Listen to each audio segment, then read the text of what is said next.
Okay. Good morning. How's everybody doing? No words. All right, fair enough. I have the habit of starting on time. And on time to me means the actual number that we said. So I know that not everyone works that way, and that's okay. We'll let people join us as they arrive, okay? So, for those of you that don't know me, my name is Dr. Heather Kurtzia. You can call me Heather if Heather is difficult for you. I also answer to Sophia. Professor, Dr. Kurtzia, anything other than Miss and Ms. or Mrs. Those are out. I earned the doctor. I'm going to keep it, okay? If we're going to use a title, we use the right one, all right? But really, Heather's fine. I am the head of the Peace and Conflict Studies department here, and my specializations are peace education and gender, okay? So, today we're going to go through introductions, talk about our learning objectives for the session. Hopefully, of course, you all did the readings, right? So you're totally prepared, and I'm just going to repeat stuff you already know. Wicked. We're going to talk about traditional education versus transformative education, violence and peace in schools, education about, for, and by peace. We'll do a little peace education summary, and then in your seminars you have a couple of group activities to do, okay? So, to start, in peace education, we believe that it is important to know who's in the room, okay? One of the difficulties that we have here at the university is you have to make up syllabi before we meet you, right? In peace education, the idea would be that we would meet you first, figure out what your needs are, and then build a program based on that. So, just being honest, I've planned the session without getting to know you. That is automatically a fail on my part, okay? But, to at least get a sense of who's in the room, how many people here know everyone else's name? Yeah, that's what I thought. Okay. So let's work on that. So I'll ask you to share your name and in one word, one thing that you wish you could teach the world. Okay? So one thing that you want everyone in the world to know, okay? One thing you would teach them in one word. All right? Big challenge. Okay. And should I make Amar and Jan participate? No, I'm just kidding. That's me. That's John Jacob said, leave me alone. But we do have the mic back here, so would you mind starting and then we'll move forward? Is that stressful for you? That's okay. We can ask somebody else. Maybe somebody in this room. Name and one thing you would teach. All right, she's got it. Yay. I'm Shamil. I would love to teach love. Love. Thank you. I'll quiz you on these after, so listen to your classmates. Oh, you're gonna? Okay. Just pass it. In line? Thanks. All of it. All of them. I'm Felipe, and I would like to teach Chinese. We gotta go quick, team. My name is Sabrina, and I would teach equality. Equality, thank you. Liz, self-worth. Liz, self-worth, thank you. Given rationality. Thank you. She's not ready, so don't pass to her. That's fine. Go ahead. Hi, my name is Tian, and I want to teach the word about food. Ryan and empathy. Thank you. Bianca and respect. I'm Najib. I would love to teach peace. No problem. Ready? Nope, she's just arrived. She's just arrived. Here we go. Lynn. I would like to teach about justice. Thank you. Marina, honesty. John, self-awareness. Raquel, gratitude. Sigrid, Does this count? Critical thinking? 2 words. She cheated. Cheater face. It's hyphenated. Yeah, hyphenated. In what dictionary? Lily, generosity. Intuition. Anthony. Leonardo, sports. Mirko, respect.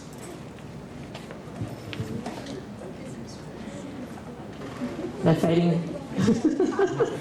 Hide, cerveza. It's one way to keep the world calm, I guess. Spy, music.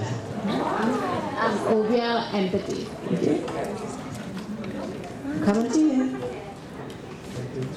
John, cooking.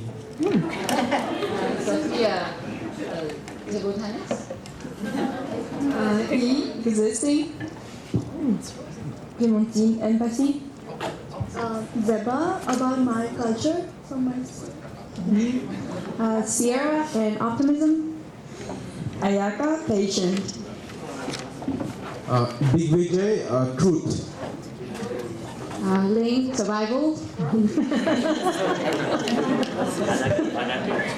Mina, and I will teach self-love. I'm Hero. Smile. Paul, belief. Wait, peace. Catherine, sexual education. Aaron, inclusion. Nitya, compassion. Marshall, share. Jinjin, self-love. Ling, honesty. Sivansh, trust. Siharu, honesty. Gong Nao, respect. Kathy, relax. Sir, Chinese. Laurentia, welfare. Lily, smiling. Mia, self-responsibility. Nancy, painting. Winning integration. Kenichi, life. Manvi, We don't laugh at other people's ideas in peace education. We try to process them, then maybe ask some questions later. It's fine. Manvi, selflessness. Shuai, Zen. Emily, community. Yost, happiness. Nuang, ambition. Bahu, peace. Yuto, Japan. Rintaro, harmony. Joy in equality. Ara, compassion.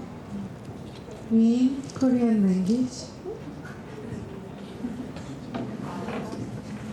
EE, gender equality. ID, diversity.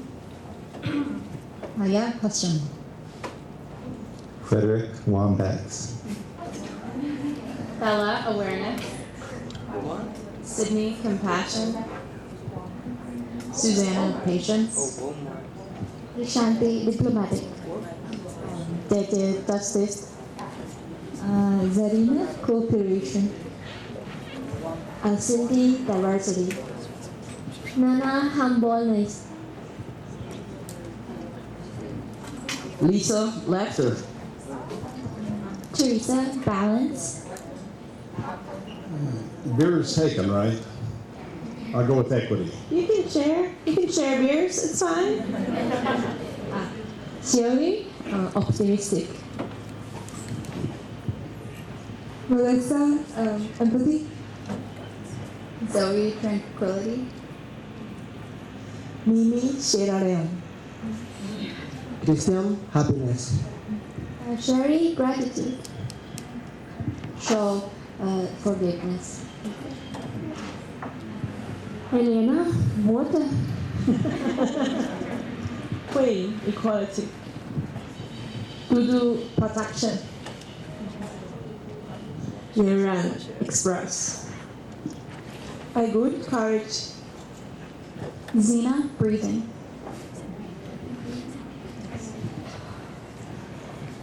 是 happiness。 Mom, inspirational. So I hope that you can Oh, vote no, me. no.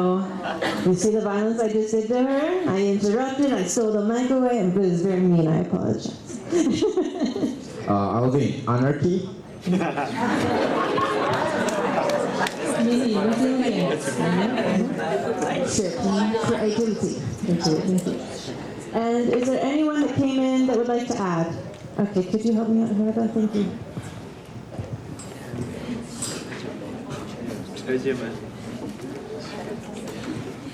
My word is also happiness. Okay, thank you very much. So with this very simple activity, I actually know a little something about you, right, already. What you chose means something. It represents something about what you value, what's important to you, right? To the people who put up cooking, I just listened to a podcast that says that our ability to cook is the reason why our brains developed further than the other apes, if you believe in evolution. So cooking should be prioritized, okay? That's a new thing I learned. I'm so excited about it. I'll share. My one thing, as a couple people in the group did say, is empathy. I do think that is, if you only got to choose one, I think that is the key actually to peace building, okay? So, our learning objectives for today, obviously we have a whole master's in this, and I'm sure every other professor's been saying this, like, all I do today is give you a little hint of what we do over the course of the year, right, in our program. It's obviously not going to be very deep, right? We just skim the surface and give you an idea, all right? But we're going to understand education about for and by peace. We're going to think critically about systems of education and their objectives, understand the goals and reasoning of transformative education, develop a context-based analysis of peace education goals and content, and understand banking versus critical pedagogy. No pressure. We got an hour. It's going to be fine. Okay. So, I want you to take a minute, and I want you to think about the most important educational moment or experience of your life. Okay? Something that really impacted you, that you consider very important in your development as a human. Where did it happen? Who were you with? What did you learn? When was it? Why was it important? And how did you learn? Okay? And I want you to do this for real. So take 2 minutes. If you've got a computer, type it out. If you've got paper, write it down. Because we're going to refer back to this a little bit later.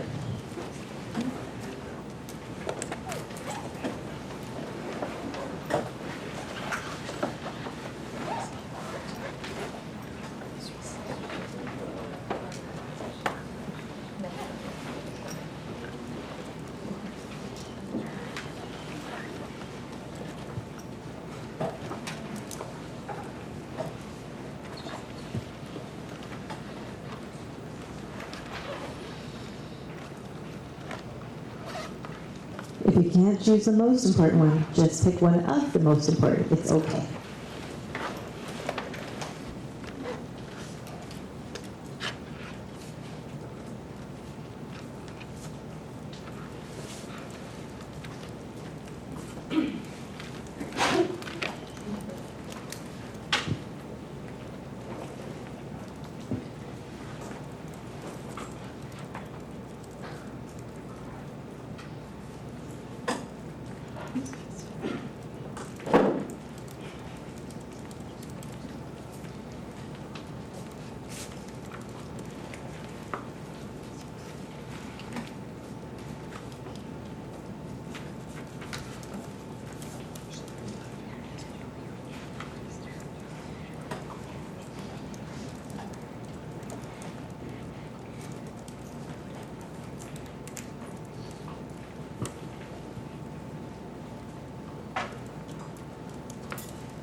And 30 seconds more.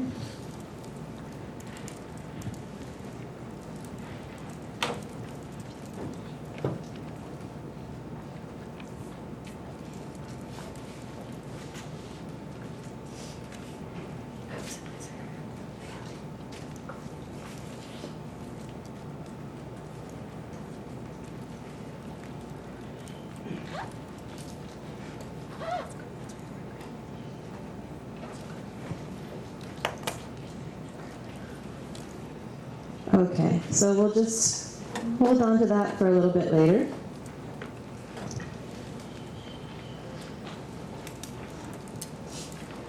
I'm going to show you a video. While you watch the video, I want you to try and think about what this has to do with the traditional model of education.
Okay.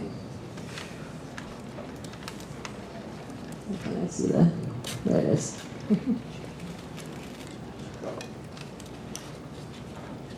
So what do we think? How is that related to the traditional model of education? Now, if you did the readings, you probably know what traditional model means, but just in case somebody got too into the cervezas last night. When we talk about the traditional model of education, we're thinking about cervezas or beers. You'll learn, don't worry. When we talk about the traditional model of education, we're talking about a classroom set up just like this one, where the students sit in rows, right? And the professor or teacher is up in the front, and the professor or teacher speaks for the most part, and the students for the most part listen. Okay? So this is a traditional model of education. And if you go into elementary or secondary school, in most schools, in most of the world, it's what you'll see. So how is the traditional model of education related to that video?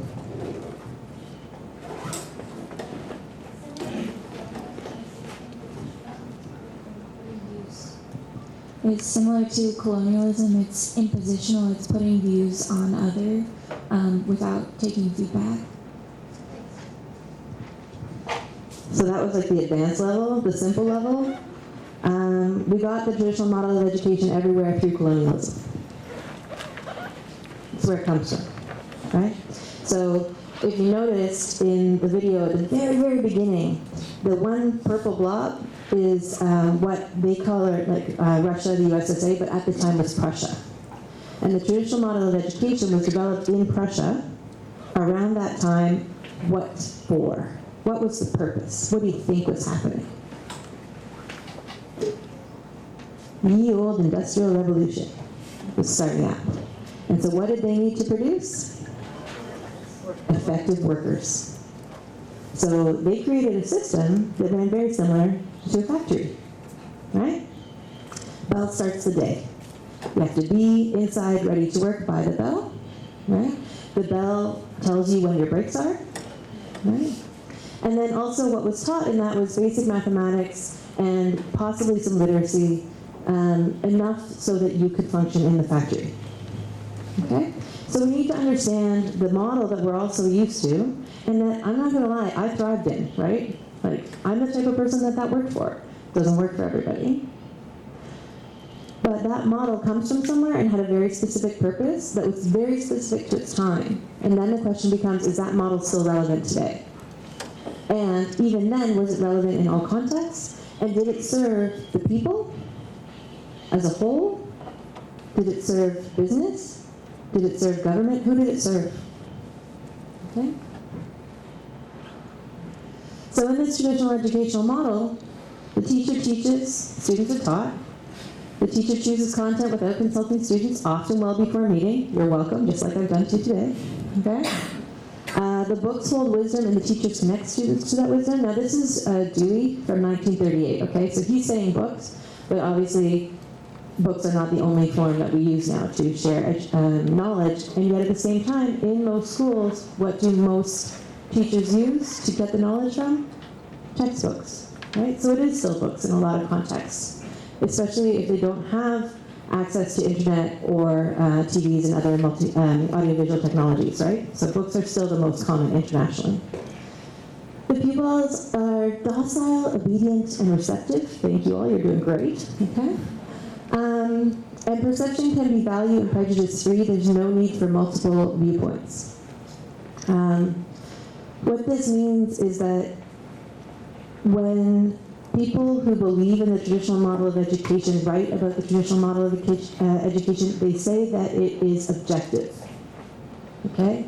That it doesn't have any viewpoint, and it's not trying to perpetuate any systems, okay? We would argue in peace education that all education is values-based and is imparting, inviting people to believe in something. Okay? It is subjective. It does have goals. So in peace education, we're just open about our goals, which we're very clearly for nonviolence and social justice. Right? In comparison to trying to pretend that we are values-free. Okay? The one that you can't see down at the bottom, and I'm sorry about that it got cut off, it's that content is distant from the immediate. So in the traditional model, you're generally not invited to study that which affects you or which is controversial and in the moment. Okay? So you can look at things that were controversial in the past, and that's fine, but not things that are happening around you. Because the idea is also that education should be emotionless. Right? Peace education would contest that. Okay? So I want you to take a minute to think about what you wrote down as your most significant learning experience. And did that happen in the traditional model of teaching and learning? Can you raise your hand if it did? Okay, nobody wants to raise their hand high, but I'm seeing like, okay. 2 or 3 hands out of this whole group, the most significant learning experience happened then. So what does that tell us about the model? That for a lot of us, it's not where our real learning takes place. Right? Okay. So also think about all the things that you and your colleagues shared when we started the day. Think about the thing that you said you would teach the world. How many of you had a class where they said the objective of today's lesson is that you learn tranquility, peace, empathy, harmony? Okay? Cooking, maybe got some cooking, definitely, depending on where you're from, probably got some sports. Not sure where you went to school betting against cervezas, okay? But for the most part, all the things that you shared are not things that the traditional school model tries to teach deliberately or states that it's teaching. Now, if you're lucky, you may have had a teacher who somehow, through the math lesson, also taught you these things. Those are wonderful teachers who can manage a classroom in such a way that it has multiple goals and they meet the objectives of the state or the government or the private corporation that runs the school and add these extra value things on the side. But they are the extra things on the side in the traditional model of schooling. Okay? Questions about this? Everyone's just looking like, what are you saying? Well, I'm saying question everything. So what do we learn in this model? All right? What are they trying to teach you? Are we still at the factory? Are we still creating workers? Some would argue in a capitalist system, yes, that the educational system is designed to create more workers. We even have a shift now in Canada and the US in universities where they are trying to get rid of the humanities and liberal arts because they don't create good workers. And the point of getting a university education is to get a good job. Okay. So, for the most part, and it is changing, and you may have been a lucky person that went to, for example, a Montessori school that has a different approach. But we learn how to follow rules, and rules that other people set for us, right? And how does that play out when we become adults? Other people create laws, and we obey those laws, right? Everything is designed, for the most part, to be tested by some type of exam.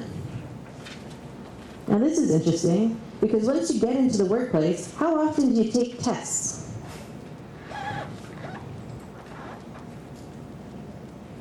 Depending on your work. I know Google does it to some people sometimes. It's a real thing, okay? But for the most part, when you get out into the real world, you don't ever take a test again. It's specific to the school system. So why do we use that? What's the point of tests? Feedback. Interesting. Does a test tell you what someone knows? No. It tells you how well someone takes a test. Okay? So there are students who have a lot of anxiety around test taking who don't do well on tests for that. There are students who have a really difficult time recalling in a written manner. So if you give them the same questions orally, they'll get 100%. But if you ask them to sit there and take it written, they freak out and they fail. Right? So it's not necessarily a test of knowledge, it's a test of your ability to take a test quite regularly. And sometimes, depending on where you're at, it's a test of your cultural background and knowledge, because the questions are designed for people who understand those concepts. Right? Problem in rural Canada, in Indigenous communities, when asked to take tests that are standardized across a province, for example, when they talk about the supermarket, there's no supermarket in those communities. It's culturally irrelevant. They then get confused immediately, don't understand the question. Right? And traditionally in this model, the other thing is that you memorize to feedback. Right? So someone tells you, these are the things you need to know. You memorize those things you need to know, and then you repeat them back to them. Okay, without critique. Mm-hmm. What happens if you do critique? The red pen. Dun, dun, dun. Right? And I don't know how many of you flow in the geeky circles of educational Facebook, but the memes about it like, go around of this all the time. So students give an answer that's actually a critique. The teacher circles it in a red pen and says, this is not funny. And then we all laugh at the teacher, which is not nice. Just should own that, okay? Mm-hmm. So then the key questions become, how do we create classrooms that reflect their context instead of the traditional model that has been applied everywhere? Mm-hmm. How do we prepare students for a future we can't predict? Who thinks they have a solid idea of what the world will look like and what people will do every day in 20 years? Right? Pretty sure you probably had some talks about climate change. I have a feeling that's going to throw us for a loop. Throw us for a loop is a phrase in English that means like, take us completely off the course that we thought we were on and create a whole new situation that we hadn't even imagined, okay? We're also going to have a lot of technological innovation in that time. I was watching a TED Talk where a guy was like, we're going to put a chip in human brains that automatically accesses the internet just when you think. Okay, so if you can access all of the world's knowledge through a chip in your brain, what do you need to memorize? So then, what do we do with the traditional model of education? Because memorization's out. And is math class out? If you can enter any question into the internet and get the solution, do we still need that skill? I'm not saying we don't, by the way. But this is the thing, these are the things we need to be questioning, right? These are the conversations we need to be having. Okay? So, this first part is about the traditional model of schooling, and then thinking about what is an alternative. And not an alternative, what are the alternatives? Okay? Because in peace education, it's completely context-based. So everything I'm going to tell you about peace education today is super general, because it's not the same in each space, the goals are not the same, the way it's done is not the same, and we argue that it shouldn't be. Okay? We don't all need the same knowledge. Where we live matters. Somebody was talking about food. Food production is different depending on where you live. Unless we destroy the whole planet and there's no green space and then we have to go to hydroponics, in which case we'll all do it the same. But we're hoping that's not what's going to happen. So I break down peace education into education about, for, and by peace. Obviously these things are interrelated, okay? But it's an easy way to think about it. Well, in my opinion. Maybe I'm wrong, you can tell me.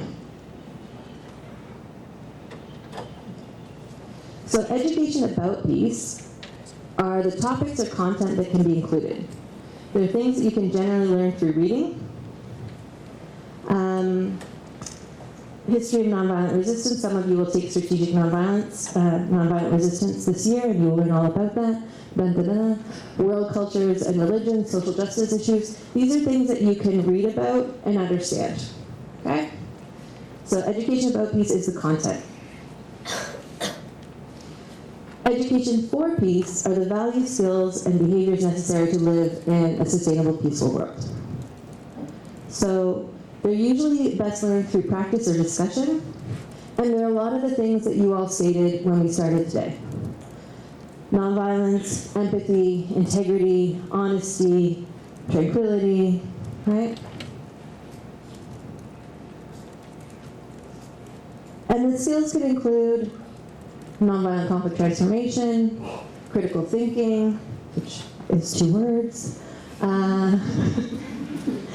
responsible citizenship, okay?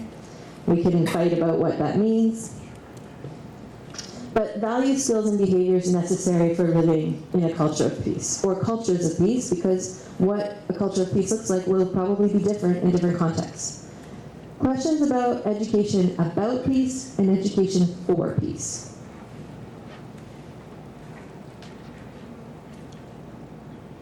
Cool, everyone's got it. So now make a list.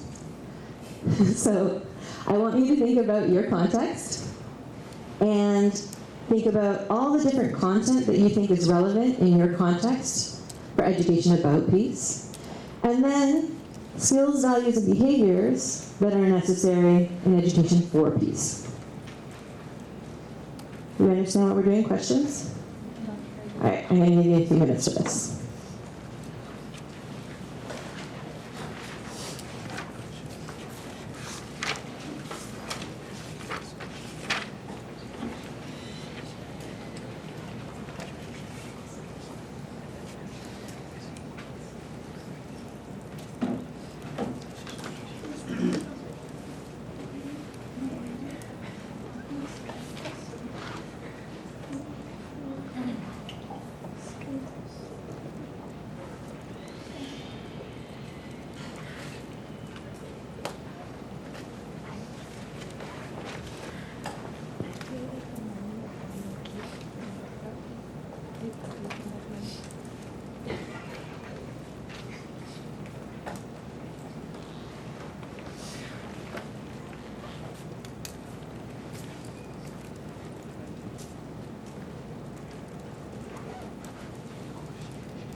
Some people have super long lists, other people are like, what? All right, so let's check in. So, can I get an example of education about peace? Content, something that you could learn from a book that would be relevant in your context. Yeah. Maybe about is more like the history and the world end of the world wars, and for would be the skills which are required to Okay, but a specific skill. Specific skills like maybe empathy or mindfulness. Okay, great. Okay. So, empathy and mindfulness fit under education for peace, right? There's skills, values, and behaviors. Remembering that mindfulness might not be relevant in all contexts, right? It works in some cultures, it doesn't necessarily work in others. So, it's a fantastic technique, but we can't assume that it's the panacea. Panacea is the word that we use for something that cures all, everywhere, okay? Those are really good examples. And you also mentioned the history of World War I and World War II, which may not be relevant in all contexts either, right? But may be important for some of us, okay?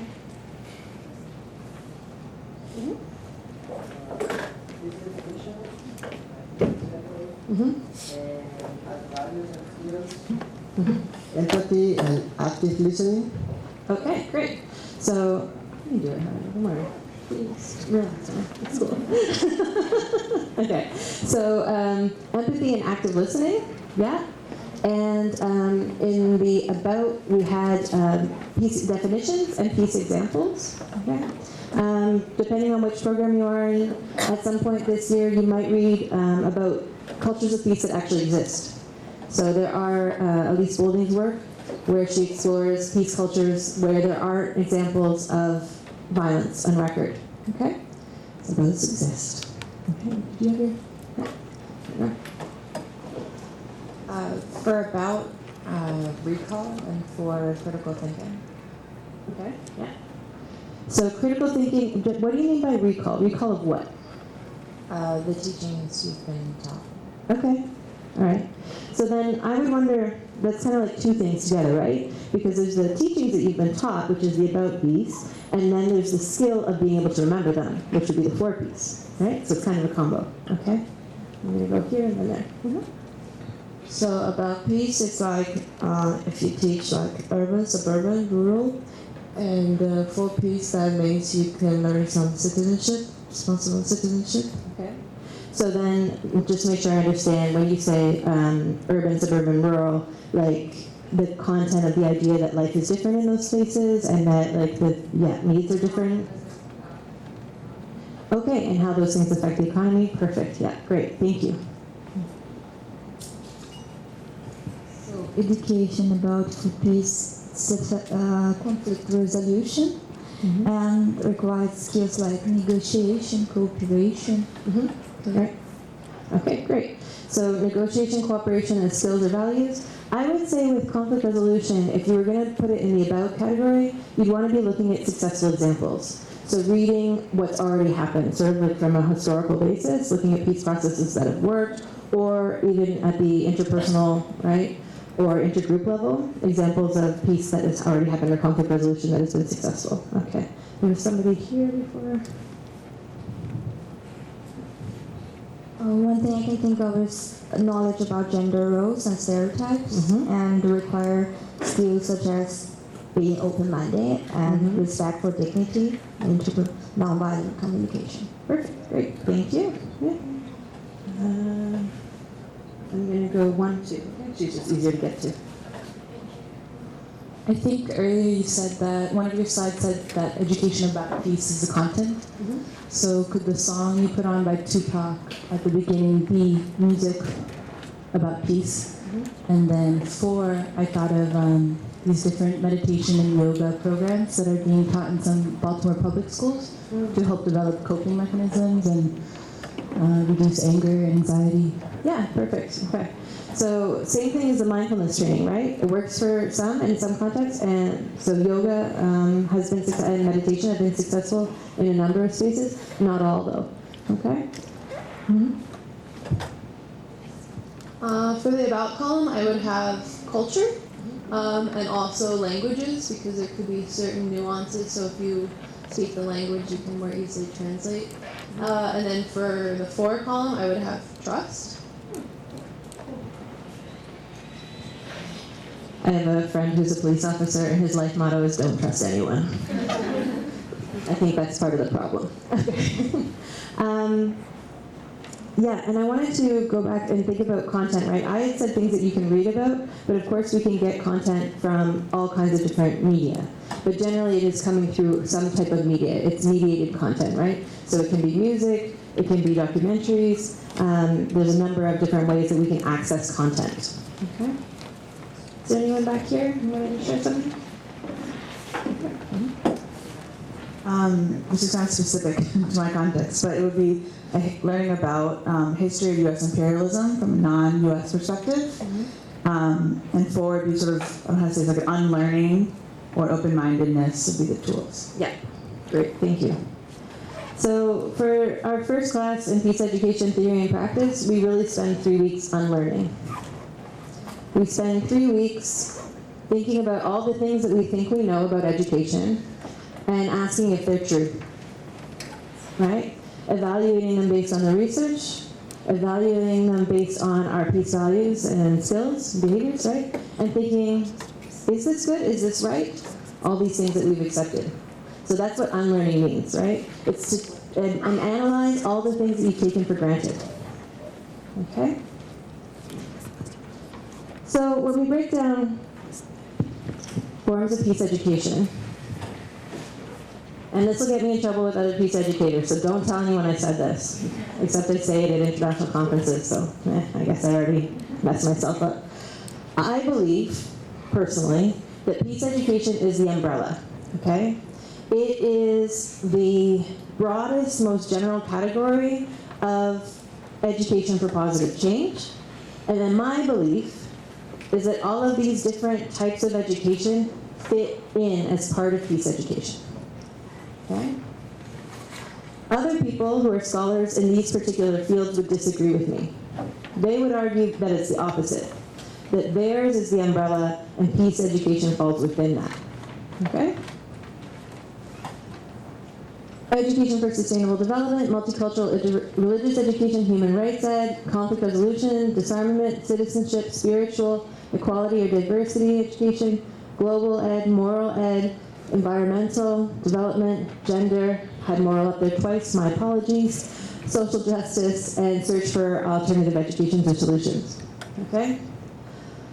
Each of these types of education has specific education about peace goals and specific education for peace goals. All right? I'm going to use, I didn't repeat what our colleague here shared with us earlier when she was talking about gender education, because I'm going to use it as an example now, exactly what she said, right? So under gender education, education about peace would include gender roles and stereotypes. There's a lot of evidence about that. You can go on the internet, you can read all about it, right? But then in terms of education for peace, I can't remember what you said, but some of the skills and behavior would be things like intersectional analysis. Intersectional analysis is a more specific form of gender analysis, right? To be able to look at a situation and see it through a gender lens. That's a skill. Okay? To be able to nonviolently communicate about gender was another thing that you mentioned, right? So how do we sit down with someone who has very different points of view with us than us and talk about these things in ways that may be confrontational, right?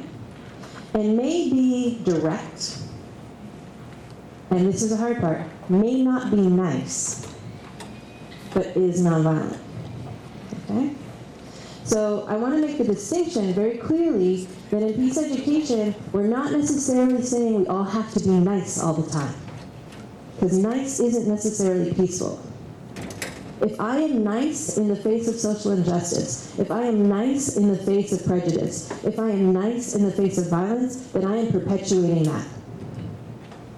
Okay? I can be kind. I can be compassionate to that person. I can be nonviolent to that person. Okay? So in English, sometimes we equate nice with kind, and I want to question that here. Okay? We can be empathetic. We can understand why someone sees the world differently than us. We can understand that the culture that they've raised in, whether it be their family or their country or whatever it might be, has given them experiences that make them think and feel that way. We can empathize with that, right? But we do need to challenge it. And sometimes when people feel challenged, it doesn't feel nice. Okay?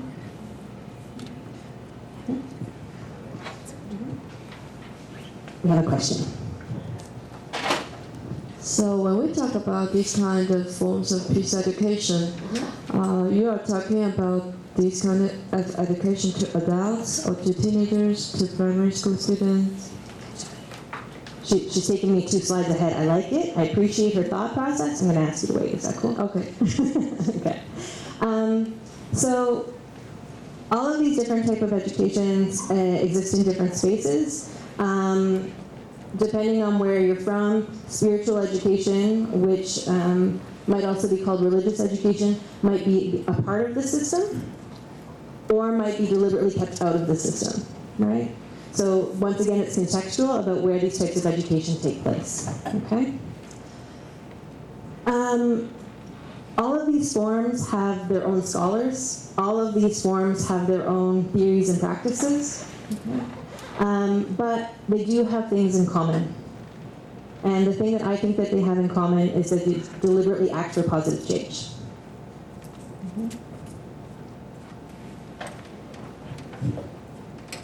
The question then becomes, with the traditional model, in your context, does it act deliberately for positive change?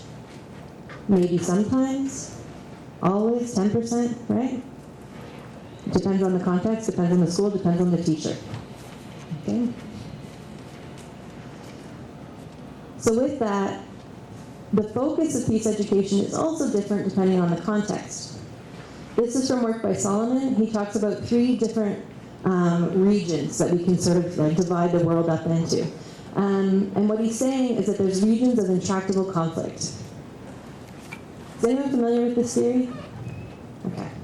So basically, Solomon says that Israel, Palestine, Ireland, India, Pakistan, these are areas that have experienced intractable conflict. It's ongoing. There is consistent, although not necessarily constant, acts of violence, physical violence. Okay?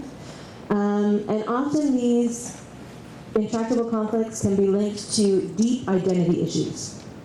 Right? So they can be religious issues or language issues or cultural issues.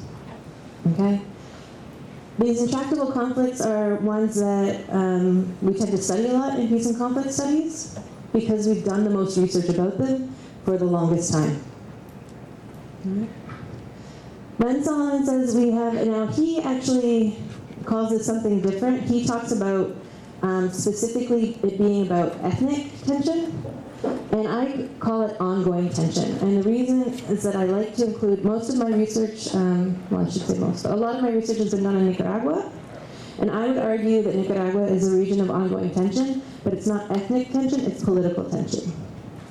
Okay? And these regions of ongoing tension, what you have is, if you think about the volcano. So in your intractable conflict, it's all this. You see it all the time, it's everywhere, there's constant, right, eruption, okay? In your ongoing tension, it's this slightly overflowing every once in a while, but mostly in the volcano itself, right? Okay? So there's moments of physical violence, direct violence occasionally, but more often it's tension, it's rhetoric, it's words. Okay? It's a separation of where you go to the bar. Okay? So race relations in the U.S., political affiliation in Nicaragua. He also uses South Africa. And then he's got this category of experienced tranquility.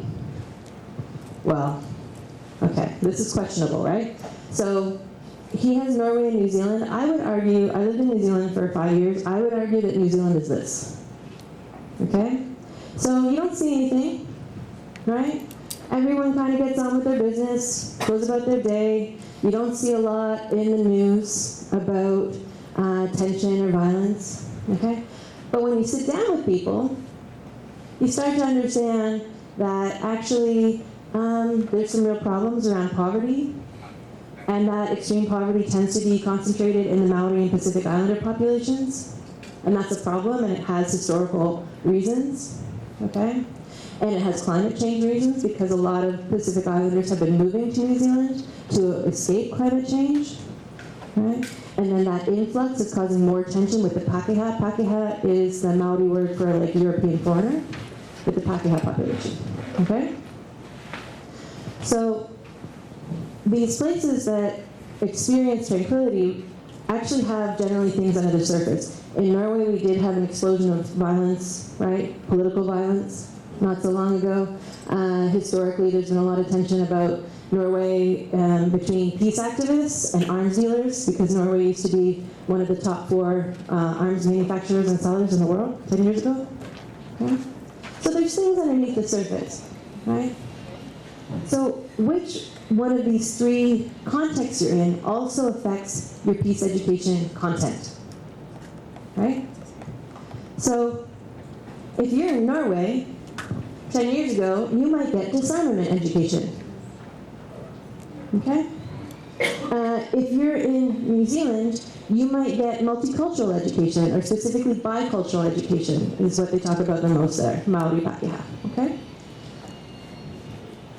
In regions of ongoing tension, then you get a little bit more perhaps into some human rights education. In Nicaragua, there was actually an interesting push by the government since 2011 for gender education, okay? But there is a big difference between this and then an intractable conflict. And in intractable conflict, what you often get is tolerance education. And we're not talking about harmony, we're not talking about peace and love, we're talking about, I will tolerate you. I will allow you to exist in my world. That's the goal. All right? To start with. And then it can change over time. Okay? Obviously, they don't call it tolerance education. Depending on the region, the words that are used will be different. So, for example, in Ireland, for a while there, peace was considered a dirty word, because peace was equated with oppression. So they wouldn't call it peace education. They would talk about conflict resolution education or interreligious education. But what they were trying to teach was tolerance. Okay? So context is everything, right? Who are you teaching and learning with? What resources are available? And when I say resources, I'm not talking about monetary resources. Human resources matter. The knowledge and skills that are in the room already, right? Nicaraguan schools generally have 75 students to a classroom and no books. Okay, well, that's a fact. There's nothing we can do about that. What exists that we can use? A teacher in the room who's got 20 years experience of managing 75 people. That's a very skilled person, right? We can draw on that knowledge, okay? What are their needs, or if you're part of the group, your needs and interests? So a big part of PSED is that we're not trying to impose our thoughts or points of view on, okay?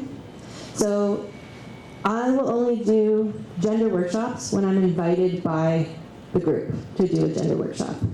Because trying to impose gender workshops on groups that aren't interested is very, very difficult and generally unsuccessful, right? So what I might start with is a conflict resolution workshop, which might appeal to the group, and then I might feed some gender into it and see if there's interest, right? But going in and saying, I am here to educate you about gender equity, probably won't sell well, right? What is the goal of the learning experience? For the most part, in PSED, I would argue that we're mostly focused on education for peace, skills, values, behaviors. Because the assumption is that hopefully you will get curious and go find the content for yourself.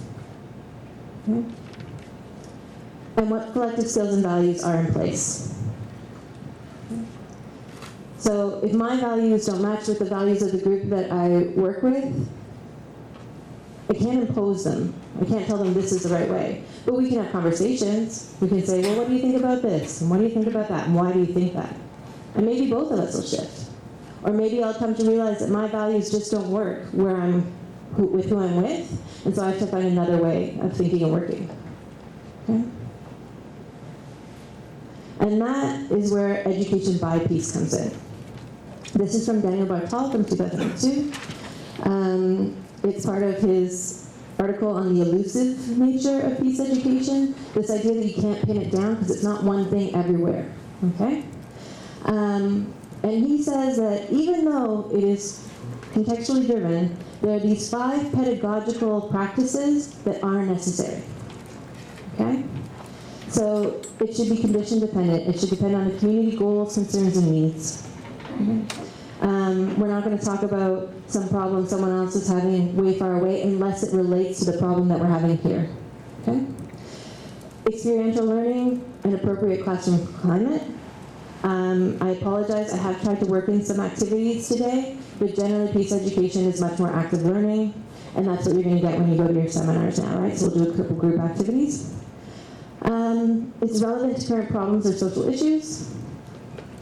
It's open-minded, multiple viewpoints, critical and creative thinking.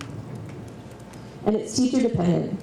So the teacher has to demonstrate the values, attitudes, and behaviors advocated by peace education. What does that mean? Basically, you can't learn empathy when a person screams at you about it. It's quite hard, okay? These pedagogical principles, by the way, are also consistent with the current research on best practice in teaching. So there's these huge meta-analyses of like 800 studies of what has the most positive benefit on academic achievement, and these are in line with them. They have found this consistently across all levels of education. So little people, big people, all of it. Salut. Okay?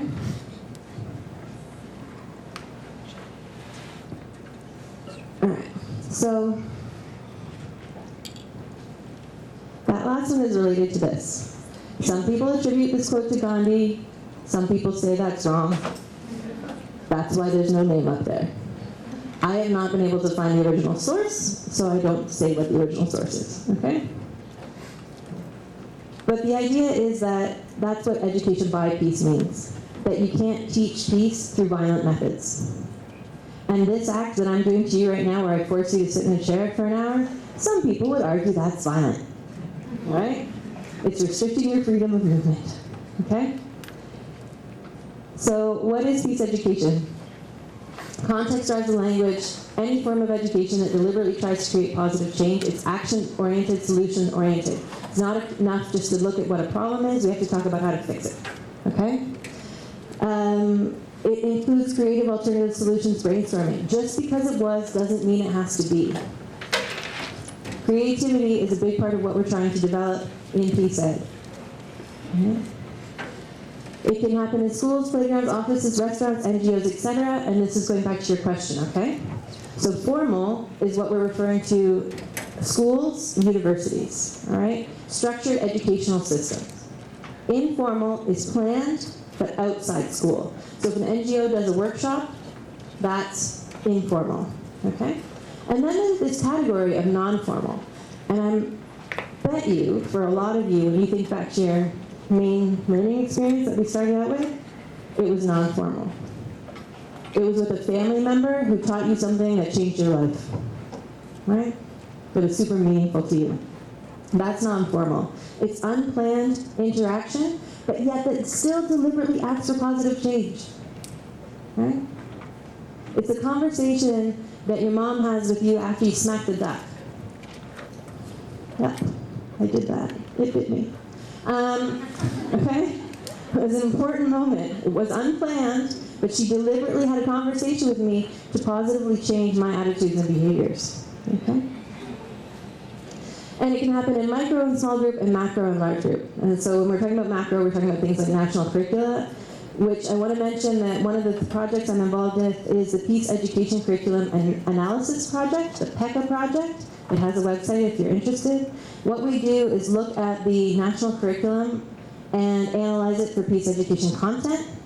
We write up a journal article about it, and we also give it a report card. Okay? The idea being that hopefully governments will read this and then think when they rewrite their curriculum about integrating more peace ed content into the curriculum. Okay?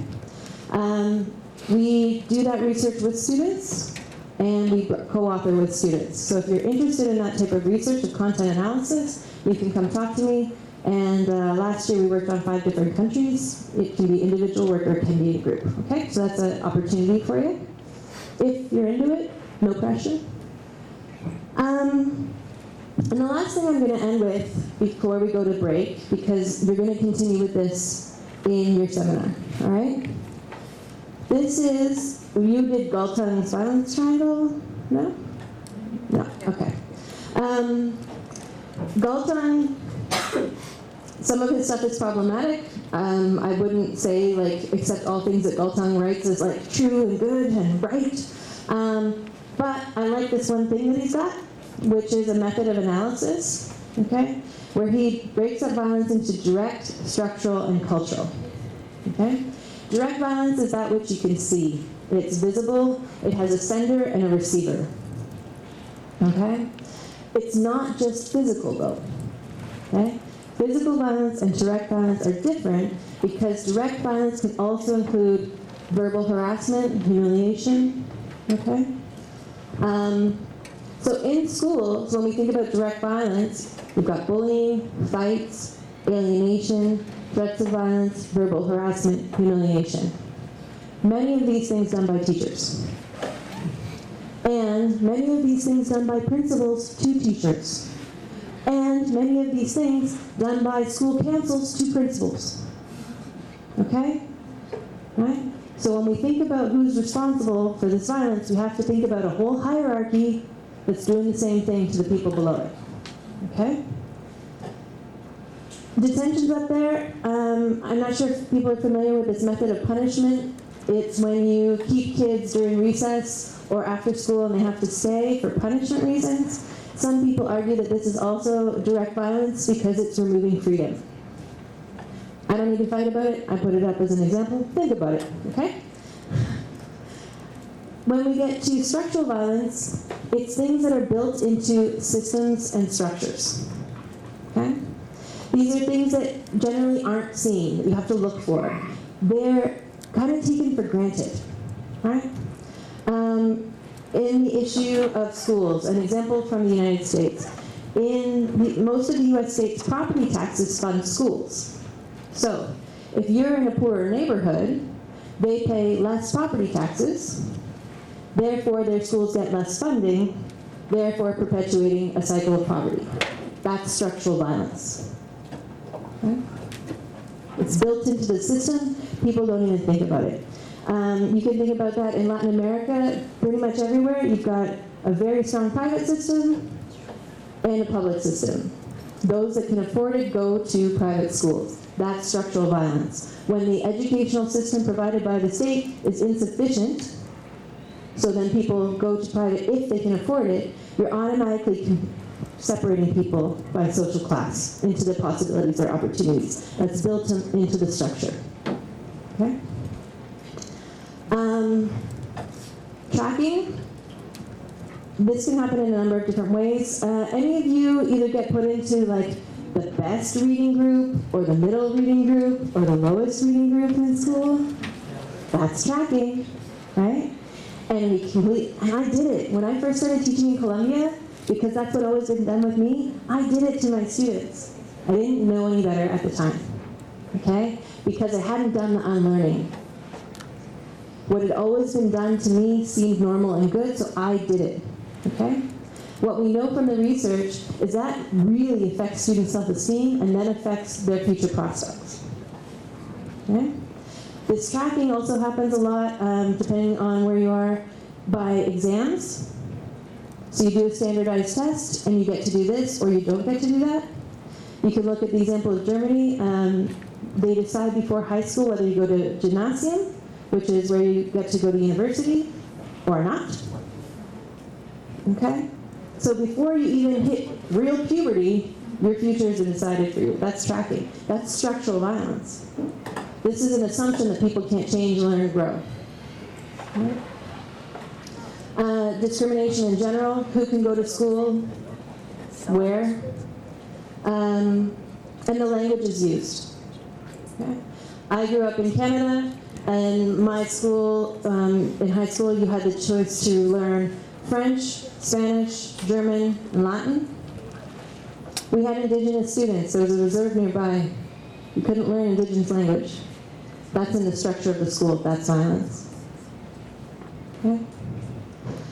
And that is related, that structural violence, that course wasn't offered, and nobody even thought about it at the time, because it was so normalized that Indigenous cultures weren't even something we thought about, including me, okay? Was related to the cultural violence of what we valued. And it's a message that we don't value Indigenous culture, right? And that we don't value Indigenous languages, that we don't see them as important enough to learn, because what's important to learn are colonial languages. Because those have been spread everywhere, so then they're the most important, right? Pronouncing names, we all have to learn names in other languages that we're not familiar with, okay? But the trying of it. When you don't try, when you just say, don't you have an English name? Which is something that we often hear, right? That's a form of cultural violence. It's saying, I don't value your name enough to bother trying to learn it. Okay? Music selection. Why is classical music studied more in universities around the world than hip hop, rock, country? What value is that related to? And is that value that it's related to somehow related to prejudice? Okay? The books that are selected. In Latin America, if you go into a school library, the chances are that most of the books that are there will be written by older white men, okay, who are mestizo. Mestizo meaning a mix of Indigenous and Hispanic blood. Okay? Very rarely Indigenous authors, very rarely Black authors, and very rarely female authors. That shows what's valued in the literature. That's cultural violence. Okay? The Pledge of Allegiance or Pledges of Allegiance. Anyone have to, in school, stand up, sing a national anthem, say some words maybe? Okay, in my secular Canadian school, we did the national anthem every day, and they did a Christian prayer until some of us complained. Okay? That is cultural violence. It's valuing one religion in that secular space over others. Right? And when we think about national anthems, and this always makes people mad, which is why I bring it up, because it's fun to think about, okay? What is the point of a national anthem? What's the goal? Okay, so nationalism, right? Trying to teach you nationalism, trying to bring you into this super identity of belonging to, now this is interesting, not a nation, a state. So when we're in poli-sci, we make a difference between the state, right, and the nation. A nation is a cultural group that shares a language and a history and cultural ties, okay? A state is a government organization, right? So we have multinational states, or multicultural states, as we generally call them, okay? And we have nation states, states that are made up of one nation, one cultural group, okay? If you are in one of the multi-nation states, all of a sudden, this nationalism that comes with the national anthem is incredibly important to create the super identity of you and the state above you and your nation. Right? Why is that? Who has to die for their nation? Why do you die for your nation? Why would you fight for your nation? Or why would you fight for your state? Why would you die for your state? Why would you defend your state? Because you've been told your whole life that you should, right? Every day when you stand up in the morning and you sing your song. Okay? It's just something to think about. Because if you got to defend your state, then that nationalism all of a sudden is pretty deeply linked to militarism, right? But we don't think about that when we sing a song. Okay? These are just the things that we try to think about in peace education, this kind of questioning about the things that we take for granted. All right? So, your activity will be in your seminar groups to do the opposite of this. We have 2 activities in your seminar groups. The first one is to do the opposite triangle. I just gave you a direct structural and cultural violence analysis of schools. In your groups, you will try to do the opposite. What does direct peace look like in schools? What does structural peace look like in schools? Right? It's a visioning activity of how things could or should be. You might not all agree because remember, context matters, but the discussion is what's important. Peace education quote, process over product. The conversation is what's important. Okay? Questions about your activity? I'm going to go back and I'm going to let you take a picture of the triangle with violence so you can refer back. Hint, hint.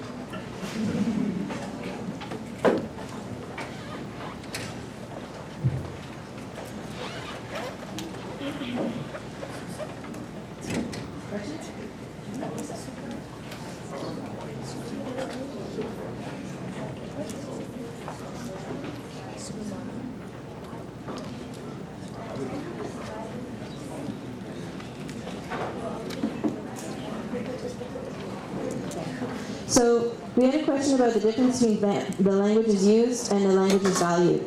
This is the difference between structural and cultural violence. Okay? Structural violence lives in the systems and structures. Okay? It's in the law. It's in the way buildings are built. Cultural violence lives in our hearts and minds and then in our artistic output. Okay? It's in the things that we think, it's in the things that we feel, it's in the books that we value and produce, the art and the music, okay? The music videos, okay? 10:20. Okay. So your job is to think of the opposite of this. That's the first activity. And then there is a second activity that you'll do in your seminars, and your facilitators will explain that one to you when you get there. Okay? You're starting your seminars at 10:20. Thank y'all for your patience, and I'll be visiting.